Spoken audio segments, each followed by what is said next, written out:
Servus, Glück auf und herzlich willkommen zum weiteren FC Bayern Talk. Ja Leute, diesmal zum Spiel, dritter Champions League Spieltag zu Hause gegen Viktoria Pilsen. 5:0.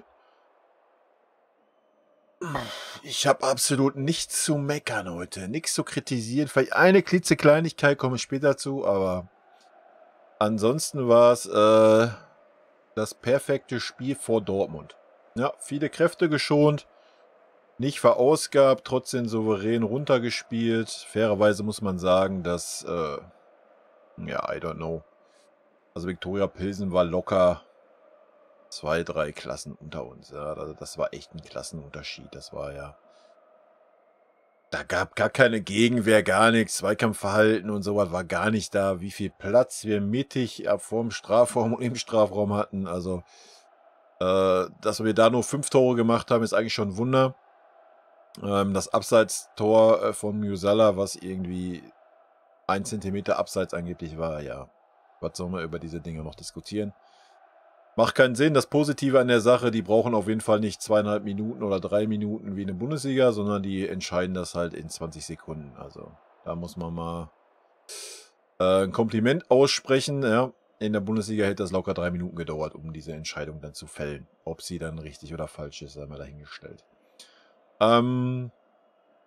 Goretzka hat mir sehr gut gefallen. Ich war ja vorm Spiel ein bisschen skeptisch, hätte mir eher den Sabitzer gewünscht, aber man hat gesehen, den Goretzka hat das Spiel auch richtig gut getan.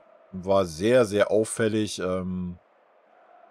Ansonsten hätte ich mir den Tell vielleicht ein bisschen früher gewünscht und ich würde mir den Tell gerne mal auf der 9 angucken. Das wäre mal so eine Sache, die ich begrüßen würde.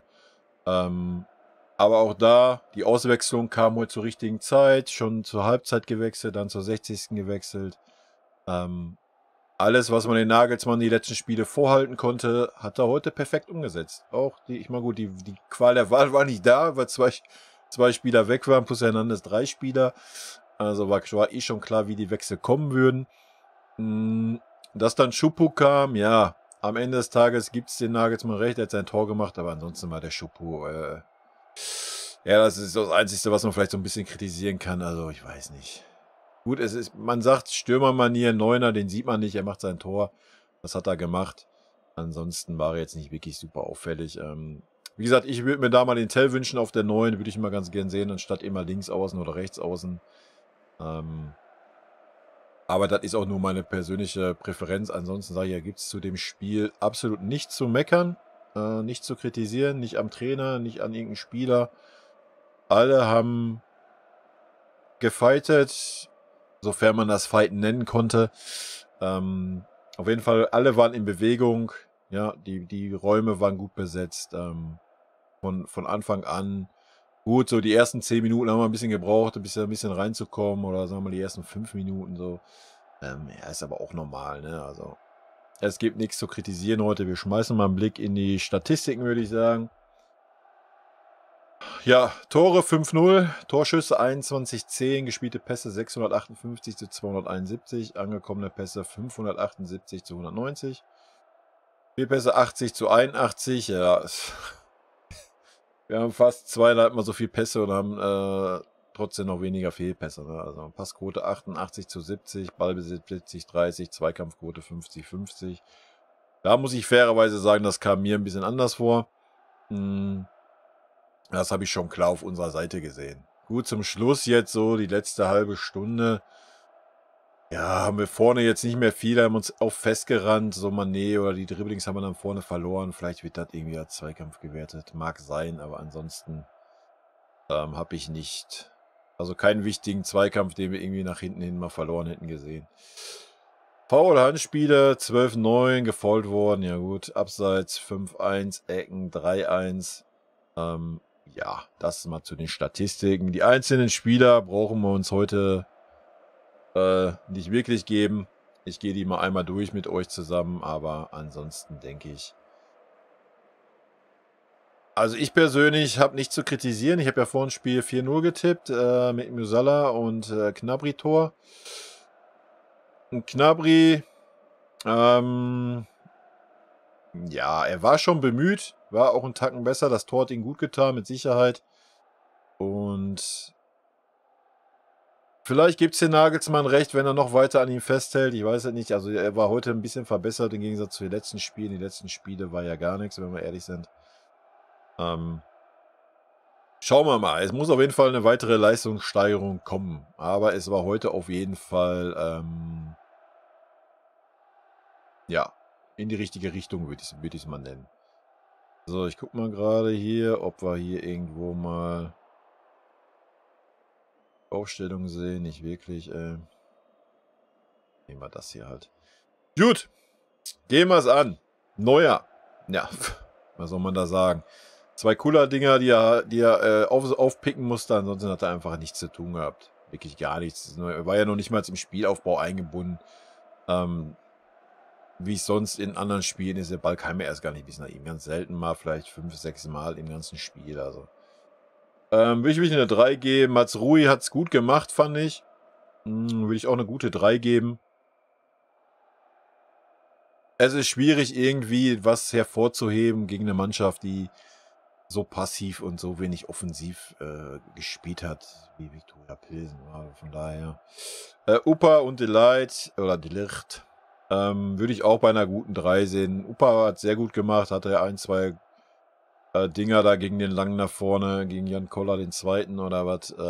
Delicht hatte auch 1, 2 Zweikämpfe mit ihm, aber ja, ist mal ernsthaft, ist jetzt auch keine internationale Klasse, was da auf dem Platz gegen uns stand. Also von daher muss man es auch erwarten. Fonsi hat es auch gut gemacht. Will ich eine gute 3, will ich ein bisschen Tacken besser sehen. Hat sich viel vorne mit eingeschaltet. Ja, wofür auch hinten sein. Also ich meine, wir waren erste Halbzeit waren wir 20 Meter in der Hälfte von Pilsen. Mit der kompletten Mannschaft. Mal abgesehen vom Neuer. Und das nicht nur einmal oder nicht nur über 10 Sekunden, schon über längere Zeiträume. Also das sagt schon alles aus. Ja, das war schon wirklich krass. Grafenberg, ja, durchwachsene Leistung, muss man sagen. Ja, ich habe mir ein bisschen mehr erhofft, hat irgendwie, ich weiß nicht, ob es so geplant war oder nicht, aber ich denke mal, auf jeden Fall den defensiveren Part gegeben, wenn man das überhaupt so nennen kann heute gegen die Mannschaft, weiß ich nicht. Ja, war durchwachsen, sagen wir es mal so. Ne? Ich würde sagen, eine schlechtere 3. Goretzka für mich eine klare 2, hat ein super Spiel gemacht. Sehr, sehr stark verbessert im Gegensatz zu den anderen beiden Spielen. Also ihnen hat es wirklich gut getan mit der Spielpraxis. Hat mich vollkommen überzeugt. Ja, hat viele Zweikämpfe auch gerade nach hinten weggearbeitet. Und immer wieder nach vorne gepusht. Auch immer wieder schöne Pässe nach vorne gespielt. Also er war mal präsent. Ja, ich weiß nicht, ob es daran lag, dass Kimmich nicht so präsent war, dass er nicht so neben ihm stand oder was. Ich habe keine Ahnung. Aber er hat heute das Heft in die Hand genommen im Mittelfeld. Hat mir wirklich gut gefallen und das erwarte ich auch von ihm. Ja. Und ja, klare 2 für mich. Müsala hat heute ein bisschen, der Einzige, der ein bisschen schwierigen Stand hatte. Den haben sie auf jeden Fall dauerhaft gedoppelt. Wenn nicht sogar 3 Leute. Ja, war so der Einzige, der sie immer auf den Füßen stehen hatte.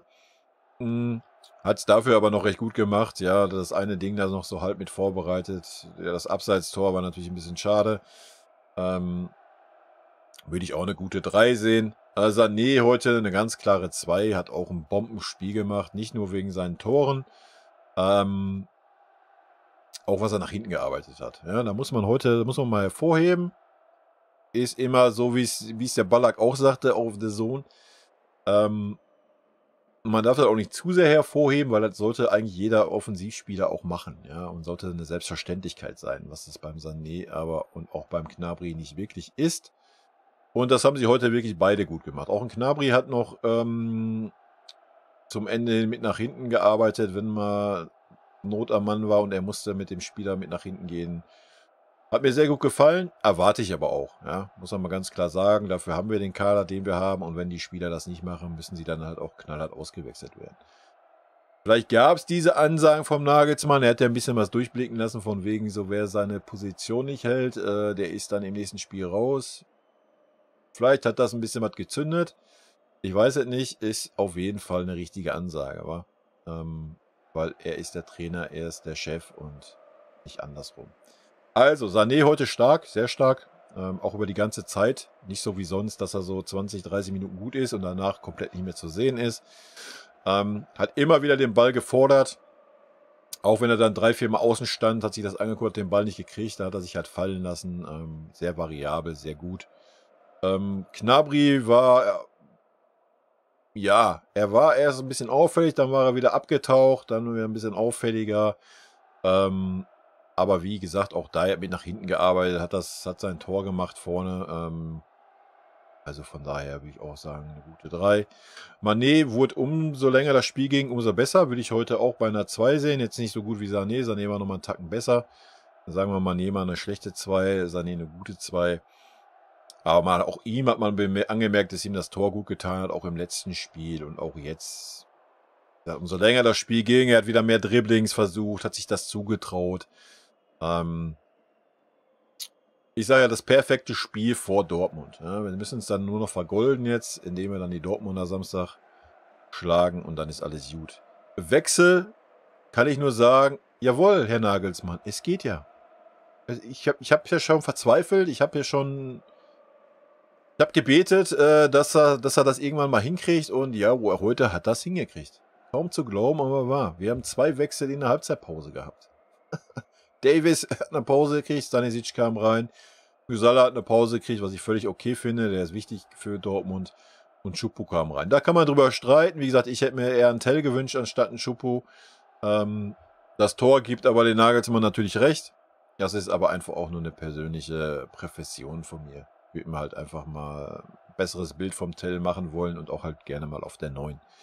Der nächste Wechsel war dann in der 60. Nachdem Sané sein zweites Tor gemacht hat, oder der 58. kam dann Tell rein. Auch völlig zu Recht, perfekter Zeitpunkt für den Wechsel. Auch Sané ist in guter Form, brauchen wir fit gegen Dortmund. Perfekt. Dann in der 72. Minute nochmal Sabitzer Spielzeit gegeben und Pavard. Ich persönlich gehe davon aus, dass ein Sabitzer mit dem Goretzka auflaufen wird am Samstag. Spielen Samstag oder spielen wir erst Sonntag, weiß ich gar nicht. Gegen Dortmund. Ich denke nicht, dass ein Kimmich wieder reinkommt, zumindest nicht, wenn der Nagelsmann endlich mal jetzt so die Linie mal durchzieht, die er gerade so ein bisschen anreißt. Selbst wenn sie dann aus der Quarantäne raus sind, ja, und selbst wenn sie keine Symptome hatten, Wills. Ich denke mal, gut, heute das Spiel kannst du nicht als Maßstab nehmen im defensiven Mittelfeld. Aber ich würde mal sagen, man hat heute auch gesehen, dass es auch ohne Müller mal geht, wa? Also es ist nicht so, dass der Müller der Allfaser da vorne, der Allfaser-Gott ist oder sowas. Gut, auch da ist Pilsen heute nicht der Maßstab. Dortmund ist auf jeden Fall defensiv eine Ecke stabiler wie Pilsen, denke ich. Aber schön zu sehen, dass es auch ohne ihn geht, ja. Und mir hat es gut gefallen heute vorne. War okay, was jetzt nicht gegen den Müller sprechen soll oder sowas. Ich mag den Müller und wenn er fit ist, wenn er gute Leistung bringt, ja, jederzeit gerne. So. Das ist ja aber, was ich im letzten Video kritisiert habe. Da wollte ich auch nochmal 1, 2 Worte zu sagen, weil zum Spiel bin ich fertig. Was mir nochmal wichtig ist, was jetzt auch wieder in den Kommentaren war, und es war vor ein paar Wochen auch schon mal in den Kommentaren. Leute, ich mache hier einen Talk zum Spiel FC Bayern München gegen Viktoria Pilsen. Oder am Wochenende FC Bayern München gegen Bayer Leverkusen. Ja, ich beurteile die Spieler auf den 90 Minuten, die auf dem Platz waren. Oder 80 oder 70. Und ich beurteile nicht den Spieler, was er in den letzten 20 Jahren für den FC Bayern geleistet hat. Ja? Wenn ein Kimmich defensiv keinen Zweikampf gegen Leverkusen gewinnt, dann sage ich das und dann sage ich, dass mir das nicht gefällt und dass er schlecht ist. Ja? Da muss man mir nicht in die Kommentare kommen, ja, aber der Kimmich aber ist ja so gut in den letzten Jahren, hat so gute Flanken geschlagen. Er hat gegen Leverkusen 6 Ecken getreten, Alter, die hätte man auch mal treten können. So. Und wenn das so ist, dann sage ich das. Ja, das ist meine persönliche Meinung und wie gesagt, ich beziehe das auf das Spiel. Ja, ich habe so ein paar Experten, wo ich vielleicht so ein bisschen eine Abneigung habe, wie so ein Gnabry. Vielleicht auch mal ein Sané. Das liegt aber nicht an den Spielern. Ich mag die, ja, aber es liegt an der Einstellung, die an den Tag legen. Wenn ich Spieler sehe, die vorne stehen bleiben, wenn sie den Ball verlieren oder den Kopf nach unten nehmen, dann kriege ich einfach einen Kackreiz. Ja? Das ist für mich ein Unding. Und dann, wenn ich das über mehrere Spiele, über einen längeren Zeitraum sehe, dann bekomme ich schon so ein bisschen so eine Abneigung und dann haben die vielleicht mal einen etwas schlechteren Stand bei mir. Ja? Aber wenn man zum Beispiel so wie heute spielt, ein Sané und ein Gnabry, das habe ich heute sogar explizit gelobt, dass sie für die Mannschaft arbeiten und mit nach hinten arbeiten und die Zweikämpfe annehmen, ist doch alles gut. Ja? Und wie gesagt, ich beurteile nur das hier. Ich kann, also hier in dem Spiel lobe ich den Sané, er hat 2 Tore gemacht, war der beste Mann auf dem Platz. Was er nun mal war, und wenn er gegen Dortmund wieder scheiße spielt und den Kopf hängen lässt, ja, dann kriegt er wieder auf den Deckel. So, Punkt. Wie gesagt, das ist keine Analyse oder nicht meine Meinung, wie gut der Spieler in dieser Saison war oder über die letzten 10 Jahre. Ja, dann mache ich da ein extra Video zu. Das ist gar kein Problem. Aber das ist immer nur spielbezogen hier. Das wollte ich nur noch mal klarstellen. Und die andere Sache, ja, wenn ich gerne,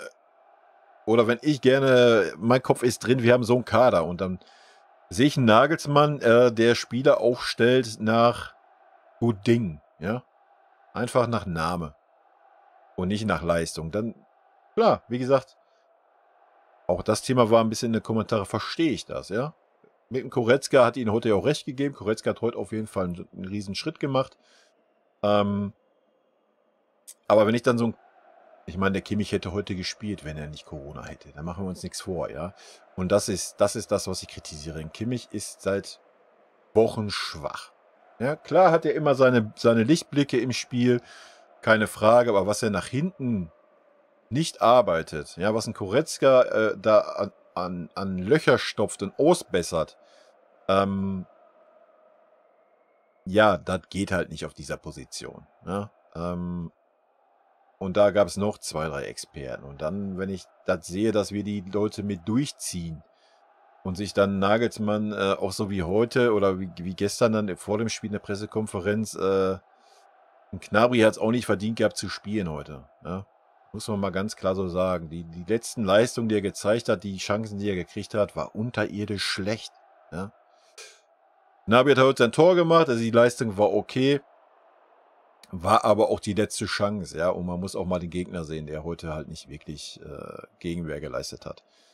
Das sind dann die Sachen, die mich persönlich triggern und die ich dann auch offen anspreche. Ja, da kritisiere ich den Nagelsmann auch für seine Auswechslung, die völliger Rotz waren gegen Leverkusen, ja. Hätte er halt zur Halbzeit schon auswechseln können. Er redet ja immer von Belastungssteuerung und Spielrhythmus und so weiter und so fort, ja, und dann wird halt nur umgestellt, wenn er dazu gezwungen wird. Das finde ich halt immer ein bisschen traurig. Und nochmal, ich finde es auch ein bisschen traurig, dass so ein Tell dann seit jetzt sein letzten Spiel wurde eingewechselt und hat ein Tor gemacht. So, und dann verbann ich ihn erstmal 4 Spiele, obwohl wir 4 Spiele nur unentschieden spielen und unsere Torchancen nicht nutzen, verbann ich ihn ins Nirgendwo. Mit welcher Berechtigung? Ja. Da brauchen wir auch keiner mit Trainingsleistungen kommen. Wenn Gnabry super Trainingsleistungen zeigt und wird 3 Spiele hintereinander eingewechselt und zeigt 3-mal eine Leistung, die unterirdisch schlecht ist, ja, dann kannst du auf die Trainingsleistungen auch scheißen. Ja? Und dann mal den umgekehrten Fall, sollte ein Tell super unterirdisch im Training sein, wird aber eingewechselt und macht dann die Tore. Ja, so, das ist, was man dann kritisiert. Klar, wenn das so läuft wie heute, wenn man 4-0 gewinnt, 5-0 gewinnt, bringen meine Argumente natürlich nichts. Ja? Das ist mir schon klar. Aber davor haben wir Spiele unentschieden gespielt und verloren gegen Augsburg, obwohl wir immer die bessere Mannschaft waren und die besseren Chancen hatten. Und dann ist es für mich komplett unverständlich, dass man solche Leute halt nicht reinbringt. Ja? Nur mal das nochmal kurz zur Erklärung für den einen oder anderen. Und natürlich kann jeder eine andere Meinung haben, deswegen mache ich das ja hier. Ja? Das ist meine persönliche Meinung, die äußere ich und natürlich könnt ihr alle eine andere Meinung haben. Das könnt ihr auch in die Kommentare schreiben, da habe ich gar kein Problem mit. Ja, aber wenn ich teilweise manche Kommentare lese, das verstehe ich dann halt nicht. Ne? Wie gesagt, ich aus meiner persönlichen Perspektive die 90 Minuten und nicht die letzten 10 Jahre oder die letzten 3 Spiele oder sowas. Ne? Das ist immer ganz wichtig. Gut, das wollte ich nur noch mal loswerden. Ansonsten, ich guck mal kurz, wann spielen wir? Das ist bestimmt Samstag Topspiel, oder? Samstag 18:30, ja. Wenn ich ehrlich bin, habe ich gerade ein ziemlich gutes Gefühl. Wenn ich ehrlich bin. Weil ich habe, also Sané ist, von Spiel zu Spiel wird er aktuell besser. Mané dasselbe. Musiala hat einen guten Lauf. Wer als Vierter kommen wird, ja, wer weiß, ob der Müller schon wieder am Stissel ist. Wenn ich sehe, dass er einen Choupo-Moting heute zur 45. gebracht hat, denke ich, es wird ein Rennen zwischen Choupo und Gnabry werden. Der auf der 9er Position anfängt wahrscheinlich, könnte ich mir vorstellen. Weiß ich nicht. Vielleicht rückt der Müller auch wieder rein. Keine Ahnung, wie fit er ist oder nicht fit ist. Ansonsten Mittelfeld habe ich schon gesagt, ich gehe von Sabitzer und Goretzka aus, zumindest wenn Nagelsmann konsequent ist, weil Kimmich hat auch vor seinen Corona-Infektionen nicht die Leistung gezeigt, um da unbedingt spielen zu müssen. Also ein Sabitzer war für mich vorm Kimmich. Das könnt ihr auch wieder anders sehen, ist für mich nun mal so und gut ist. Ja, das kann jeder anders sehen. Und wie man gesehen hat, haben wir heute auch 3 Ecken gehabt und wir haben sogar noch jemanden gefunden, der die Ecken reinbringen konnte. Also es kann auch jemand anders in die Ecke treten, außer der Kimmich. Also von daher, ja, und Viererkette wird sich natürlich wie immer aufstellen. Upa, De Ligt, Davies und rechts wird Pavard wieder reinkommen, wo es Mazraoui heute echt gut gemacht hat. Aber nochmal, heute ist natürlich kein Vergleich zu Dortmund, was da an Offensive dann auch von zukommt. Und von daher denke ich auch, dass ein Sabitzer für die defensive Stabilität nicht wegzudenken ist gegen Dortmund. Ja. Das hat man in den letzten Spielen ganz klar gesehen, dass er derjenige war, der hinten die Zweikämpfe gewonnen hat, der die Bälle auch vorne im Gegenpressing erobert hat. Das war kein Kimmich. Ja. Kimmich hat gute Pässe gespielt in die Spitze, gar keine Frage. Aber wenn es nach hinten hinging, war Kimmich nie auf der Position, wo er sein muss, ist da rumgerannt wie ein wilder Vogel teilweise. Und kam nicht in die Zweikämpfe. Ja. Erst recht gegen Leverkusen nicht. Und Leverkusen hat schon nicht viel nach vorne gemacht. Ne. Von daher sehe ich da den Sabitzer und nach der heutigen Leistung denke ich, dass ein Goretzka neben ihm auflaufen wird. Ja. Deswegen wurde er auch noch mal ein paar Minuten vorher runtergenommen. Ich denke, so wird es kommen. Vielleicht ist ein Kimmich und Müller auf der Bank, dass ein Kimmich dann nach 60 Minuten kommt oder sowas, wer weiß. Gut, das ist meine Prognose. Ich bin gespannt, ob ich mit dem Nagelsmann übereinliege. Wie gesagt, heute nochmal explizites Lob an Nagelsmann. Ich habe ihn die letzten Spiele jedes Mal kritisiert für seine Auswechslung. Heute gibt es von mir 2 Daumen hoch. Hätte ich genauso gemacht. Abgesehen vom Choupo. Aber da hätte ich falsch gelegen, weil Choupo hat ein Tor gemacht. Ja? Und ich hätte heute auch einen Goretzka nicht von Anfang an gebracht. Habe ich ja in dem Short-Video gesagt. Und ich hätte auch einen Tell für einen Gnabry gebracht. Ja, weil ich ihn einfach mal gerne da vorne gesehen hätte. Und er es aus meiner Sicht eher verdient hätte wie ein Gnabry. Aber da muss man ja dann auch die Größe haben. Hat der Nagelsmann alles richtig gemacht. Gnabry hat sein Tor gemacht, hat eine gute Leistung gebracht. Keine sehr gute, aber auch keine mittelmäßige, eine gute Leistung. Und Goretzka war mega stark. Ja, Goretzka war wirklich mega stark. War wieder mal der alte Goretzka. Für ihn war das Spiel heute super wichtig, denke ich. Gegen so einen Gegner konnte er genug Selbstvertrauen sammeln. Und von daher bin ich guter Dinge für Dortmund. Wir schauen mal, was die Dortmunder machen in Sevilla. Auf dem Papier müssen sie das Spiel gewinnen. Da müssen wir uns nichts vormachen. Und dann können wir uns auf einen heißen Abend freuen, denke ich. In Dortmund waren immer heiße Spiele. Ich bin heiß. Bin da auch immer 300% Motivation mit am Fernseher. Aber ich habe ja jetzt die YouTube-Shorts entdeckt. Könnt ihr euch also am Samstag auf ein paar Shorts freuen, würde ich sagen. In diesem Sinne, Leute, bleibt gesund. Rot-weiße Grüße gehen raus. Wir sehen uns Samstag, wenn ihr Bock habt, hier auf dem Kanal. Auch vor dem Spiel hole ich nochmal eure Tipps ein, wenn ihr Bock habt. In diesem Sinne.